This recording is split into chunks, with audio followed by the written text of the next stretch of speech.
There we go. Hello, everyone, and welcome to the Contour Community Meeting. Today is January 12th, 2021, and let's start to talk about some things that we've been working on. Sanjay. Hey, just been working on some small issues, dependency updates and the like, and reading through things and reviewing and getting up to speed on all the different design docs. And then, yeah, and one, I guess, interesting thing maybe with the cipher suites customization discussions that seems to be going on for a while. But yeah, that's pretty much it for me. Cool. Anything you need from anyone this week? Any blockers on anything you're doing? No. Oh, I think the team in general is somewhat blocked in on some of the design discussions, so we're hopefully going to have a meeting around that. All right. Sounds good. Daniel.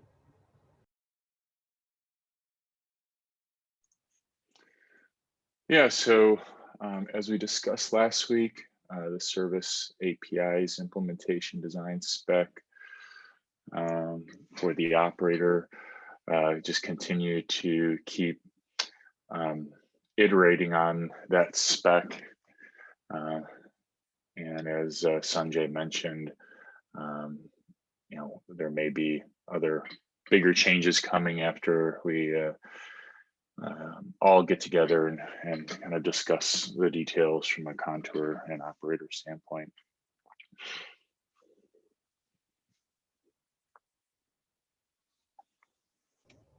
All right. Anything you want to bring up on the call here or discuss here? No, I guess one of the areas is, in the design spec, we are, we're going to try and reuse the contour API for service APIs. And I'm having some conversations upstream because how we intend on using the contour API is that it would be, it would hold the contour specific configuration that is referenced by a gateway class, specifically the parameters rep field of a gateway class. But parameters ref is supposed to reference a cluster scoped resource. And if that's the case, we need to revisit the contour API, right? Do we create a separate API that's cluster scoped, or do we make contour, the contour CRD cluster scoped? So that's something to consider, and that's above and beyond all the other details that we need to cover during the call that we have on Wednesday. But otherwise, I mean, the iterations that I've been making on the spec is just trying to add more details and just continue to refine the design, which I don't know why those drawings, one of the things I did was add some illustrations, but why? I think you need to maybe do a view. Yeah, I think that's just because they're not merged yet. No, let me do a quick. So when I go to the PR and I go to files changed, and then I go to the design / service APIs MD, and I click on the ellipsis over on the right. I click view file. There. Cool. All right. Just made me nervous there for a second. Like, oh, what change did I make that mess that up?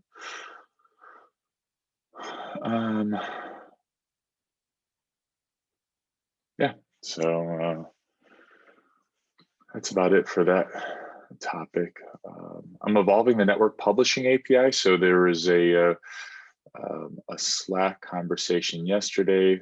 Steve, thanks for making me aware of the question, and there is a user that's interested in migrating their contour environment that's managed through some other mechanism. What is it? I forget what they're using to manage it, but they're interested in using the operator. And so as part of that conversation, I found that this user has 2 different contour environments. And again, I think this is this use case is very common for contour, and that is an external contour and an internal contour. And I did get clarification that internal and external mean just different load balancer types. And so I pushed an update to this API to support that use case. And it was pretty easy just to add to the existing API that was already established by this PR. And what the most recent updates allow is to specify the scope of the load balancer, right? And so now we can expose the scope. We'll default the scope to external, but this is going to help meet that use case again. It was something that was in the back of my mind, but I thought, okay, let's hold off and keep the API as simple as possible. But I thought with with this conversation yesterday, that if there's a user that's out there that's really interested in the operator and has this use case, I would like to kind of prioritize that use case. And again, I think it's not a one-off. It's going to be some use case that is very common for us to support. And this PR for the API, as well as another PR for the implementation of the API. I'm working on updating the implementation of the API, but both of these are on hold essentially until we solidify the service API's design, just to make sure that we have that foundation with the service APIs established before we add any additional functionality to the contour custom resource. So just trying to make sure things are done in the proper order. Sounds good.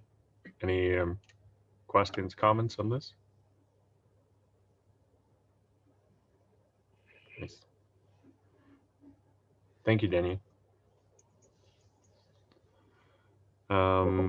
Do you want to dive into the discussion topic as well, or should we let's finish up this first? Yeah. So Chris. Yeah, no major updates. I've spent some time over the last week just working on some internal VMware build stuff for Contour. Hopefully that's mostly behind me at this point. And then I think I mentioned last week or on one of the calls we've had that I was going to do some move forward with some of the kind of no regrets implementation around local rate limiting while we're finalizing the design.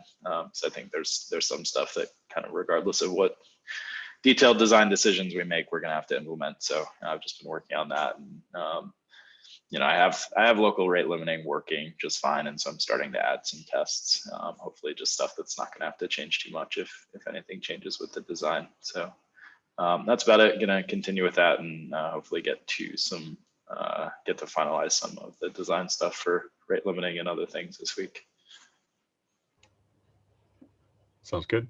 Any blockers on this? Nothing specific. I mean, as Sanjay kind of mentioned, we need to just all get together as a team and work through some of this stuff because it's been tough with the holidays and folks out. So looking forward to talking in person and unblocking a few of these things. Sounds good. All right, stevesloka. Hey, yeah, so this is just something else that we've been talking about in the last couple meetings, but I think it's in a good spot now where it's a couple more bits and we'll have this ready to start implementing. But this is the design for conflict resolution. So when you have, say, a missing service or invalid port or a bad include or something like that, today Contour typically will throw an error to the object, but then just not serve that object. So this can give you downtime and stuff for objects that have part of the resource is good but the rest of it is bad. The whole thing becomes invalid in a sense. So the idea here is to serve as much traffic as we can. So I think we're almost there, but if you go down a little bit, Jonas, there's some tables as to like what will happen and what becomes an error and a warning. And we're going to essentially program Envoy to return certain status codes, I think. So if you had somehow had an invalid prefix, we'll return a 502 back to the user instead of airing out that whole thing. So there'll be a bunch of work, I think, in the processing, the builder pieces of Contour to do this. And this also follows another issue I think Nick was working on, was to surface all of the errors that are wrong with an object versus just surfacing the first one. So those will kind of go hand in hand, I think, a little bit with this. But just to let you know, this is up here. If anyone thinks of anything else or has any thoughts or comments, let us know and we'll go from there.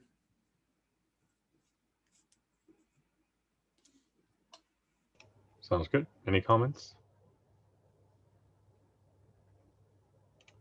Any blockers for you, Steve? No, I don't think so. I think we just like everyone else is saying, we just need to have a good internal chat and just get all these things, service APIs bits over the hump and all that. And then I think they'll be off to the races to go implement all this stuff. Sounds good. Yeah. All right, let's dive into the discussion topics. First up, we have the operator migration support. Yeah, this issue was filed a couple months ago, and it resurfaced yesterday in the Slack thread that I referenced earlier in today's meeting.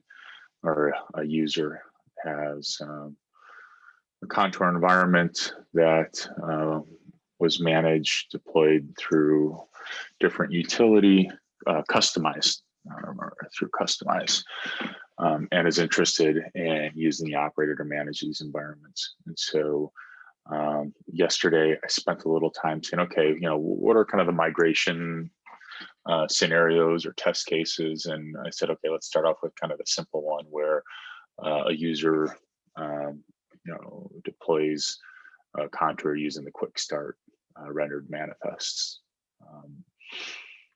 And then after deploying, I kind of verify that it's functional. And then I say, okay, let's run the operator and the default Contour custom resource. And I was interested to see kind of what happens there. And so kind of documented that process. And a couple things that stand out to me is that the operator is unable to instantiate the Contour, and that is because the selectors that are being used. So the difference between instantiating a Contour using the operator and the quick start manifest, rendered manifest, very minimal differences, but they are definitely not identical. I tried to make them as identical as possible, but this is actually one area that I said, okay, the smart thing to do is to proceed with the recommended label selectors. And if you scroll down, Jonas, you're going to see a highlighted recommendations. Keep going down. Right there. You see the recommendations highlighted in blue there. Those are the Kubernetes recommendations where instead of using app Contour, app Envoy for labels, as done by the rendered manifest, the operator provides more extensive labels that follow these Kubernetes recommendations. Right. So when I go ahead and I did a quick test just to say, okay, let's revert these revert the labels back to this, what the rendered manifests use, the app Contour for the Contour deployment and app Envoy for the Envoy daemon set. The operator does its thing and is able to instantiate the Contour and surface the status conditions of that it's available, and then validate that it is functional. But it's like, is that so? With the labels aside, I mean, is that what we want the operator to do? Or do we want to have some type of gating so that the operator doesn't just take over, an existing deployment, right? So to me, that's like the biggest question. And the second question is, what should be the approach, right? It'd be nice to support even this first use case.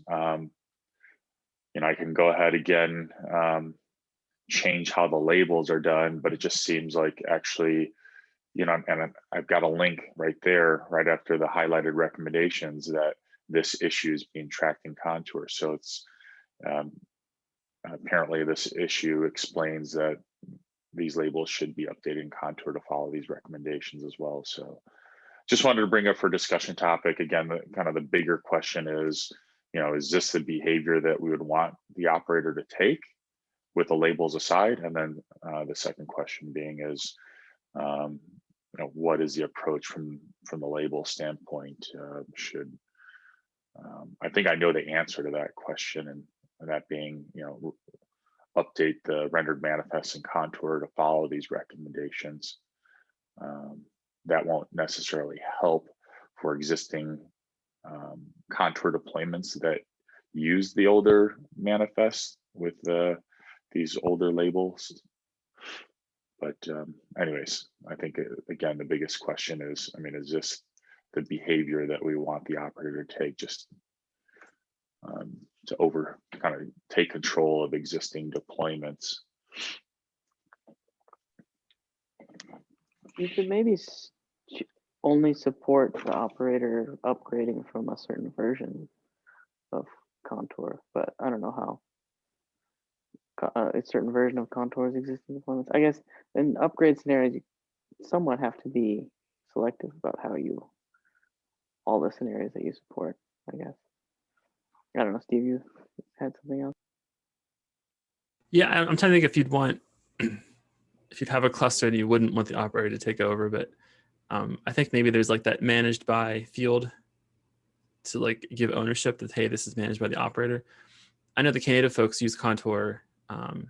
They deploy it a little differently as well, but they use Contour under the hood to make some Knative things work if you choose to use Contour.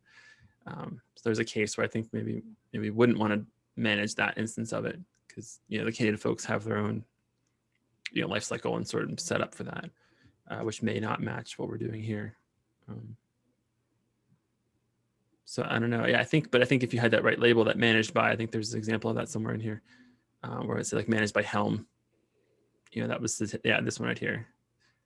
You see, this is app. Yeah, and that one says. So maybe the operator could say, hey, this one's the operator owns this one, and it'll help try and manage the ones that have that label on it or something.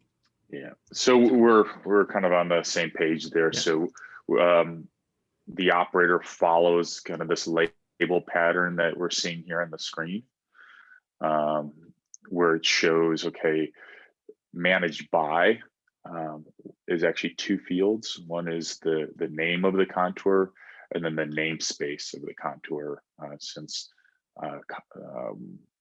the Contour, like Contour example, for example. We need to have the name as well as the namespace, since it's a namespace reference. So yeah, I'm that's kind of what I was thinking as well, is that the operator checks these resources and say, oh, it exists. Well, does it have the managed by labels on there? And if so, then it allows me to manage it. Now, when I think about that, and the flip side is, right, so we've got an environment that's managed by the operator, right? And so it creates the daemon set, the deployment, adds all these labels and stuff. That would allow a user to go in and remove these managed by labels. And now the operator no longer will no longer manage those resources, right? Yeah, I think so, given those rules. Yeah. Yeah. Yep. Okay. So I mean, I do have a little bit of concern there in the sense that, like, okay, now it's no longer managed, but maybe that's actually even kind of maybe it's not a side effect, but actually a side benefit, where if someone says, okay, I don't want for whatever reason, I don't want the operator to manage this resource anymore. Maybe that opens up a slippery slope where users start unmanaging different resources, and now the operator doesn't have kind of a full understanding of the entire managed environment, right? Yeah, but I guess if there's like a contour object, or I guess in the service APIs world, there'd be a gateway. If those all match up, then I guess regardless of the label, should it still manage it? I mean, maybe that's our discussion, right? It still feels like if you had a gateway, called MySQL in this case, that it would still manage it regardless of that label. But I don't know, because it all matches up. You know what I mean? But if the operator just finds some random deployment running out there, then what does it do? I don't know. That's the tricky part. Or maybe that's the other side to look at. Just to clarify, right? When I run the operator in a cluster, right, it's not going to go and overtake anything until someone actually creates an instance, a contour custom resource, right? And then based on the information of the contour, that's where the operator is going to start creating a namespace and creating the different resources that make up the instance of contour. But yeah, I mean, right now if those resources exist, right, in my testing and what I showed in that PR, I spit out the logs where you see the operator saying, oh, this already exists, I'm not going to touch it, this already exists. But it does make some changes to the Envoy daemon set and the contour deployment. And again, those changes are the label structure. And then the other change that it makes is that, Jonas, can you go back to that PR? Because I believe I detail it here, and that is, okay, number 2, yeah, is the volume mounts for the Envoy container, what is it, the config volume and the cert volume are read-only from the operator standpoint, but the rendered manifests don't mark them as read-only. Is there any reason that they should be rewrite? I wouldn't think so. This is what, the config? Yeah, so the Envoy container of the Envoy daemon set, there's 2 containers. There's the init, which needs read-write, I believe, to the cert volume. But then there's the Envoy container that has the config and the cert volume, and they're not marked read-only. So I believe if they're not read-only, then it defaults to read-write. And I don't think that should be the case. And at least from the operator standpoint, right, it's been using read-only for these volume mounts, and everything has worked just fine. I haven't seen a need. So no, one yeah. of 2 things.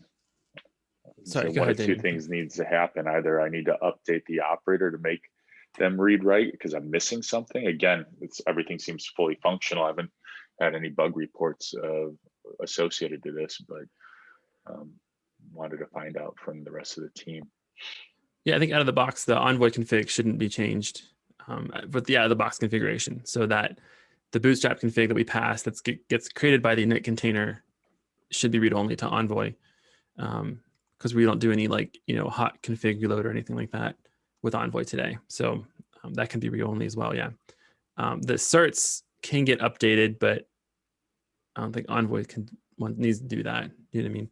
It could happen outside of the Envoy pod. Yeah, those certs get mounted as like a config map, right? It's a volume. Yeah, it's their secrets, and they get mounted as a volume. Yeah. And so my understanding, and correct me if I'm wrong, if there's any updates to the secrets, it get remounted, and then the file system should pick up those changes. So it's not the Envoy container, like a process in the Envoy container that would need to write to that mounted volume, right? Exactly, right. Mhm. Okay. Yeah, nothing inside the Envoy container or pod or volume should need to write to that. Any cert rotation would happen outside of that Envoy process or that sequence. But Envoy is watching that change for changes, those certificates. So if they do change, it should reload them. So yeah, I think I think the operator is doing the right thing by making them read only. We need to update the contour side of it to do it the same. Okay, so just for clarification for everyone else, if you look in the chat window, this is specifically what we're talking about here. These volume mounts, when you do not specify read only true, the default is read write, and there's really no need from what we just discussed that the Envoy or process within the Envoy container should be writing to these volumes. All right, well, I'm going to appreciate that. I'm going to make some updates and maybe even send a PR to get these volume mounts as read-only in the rendered manifest.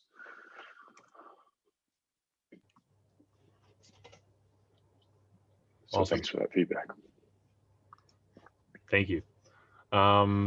Next up, and I know we're at time, so I just want to do this one quickly. Maintainer meeting.